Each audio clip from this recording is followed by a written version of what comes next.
So today we will master the kara particle, and it does a lot. Let's look at its 5 uses. Time. It marks when something starts. Place. It marks where movement begins. Source. It marks who something comes from. Material. It marks what something is made of. And reason. It means because. Kara marks where a time range begins. Think of it as the word from on a clock or calendar. Work starts from 9 o'clock. 9時から仕事です。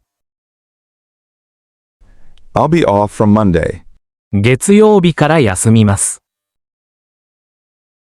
The movie starts at 7. 7時から映画が始まります。From next month, I'll work at a new company. 来月から新しい会社で働きます。I've been studying Japanese since summer. 夏から日本語を勉強しています。Good. Next up. Place. When you move away from somewhere, kara marks that starting location. It answers the question, where did you come from?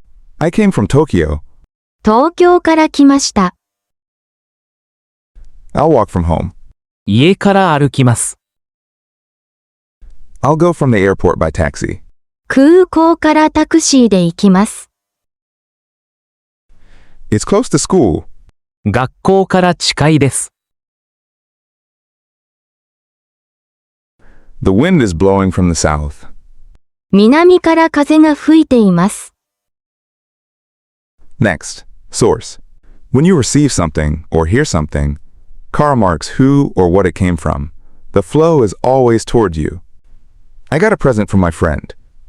友達からプレゼントをもらいました。There was a call from my mother. 母から電話がありました。I got homework from the teacher.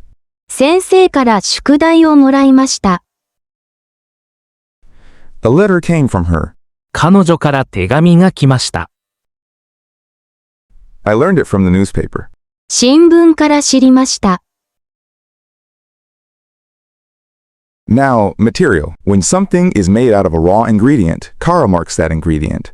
The key idea is transformation. Rice becomes rice wine, grapes become wine. Japanese rice wine is made from rice. お酒は米から作られます。Cheese is made from milk. チーズは牛乳からできます。Bread is made from wheat. パンは小麦から作ります。Paper is made from trees. 紙は木から作られます。Wine is made from grapes. ワインはブドウからできます。In the last use, reason. Put kara after a reason clause and it means because or so. The reason comes first, then the result. This is the most conversational use. It's hot, so I'll open the window. 暑いから窓を開けます。I was tired, so I went to bed early. 疲れたから早く寝ました。We have no time, so let's hurry. 時間がないから急ぎましょう。It's going to rain, so I'll bring an umbrella. 雨が降るから傘を持ちます。It's cheap, so I'll buy this. 安いからこれを買います。You've seen all 5 uses of kara. Let's do a quick recap.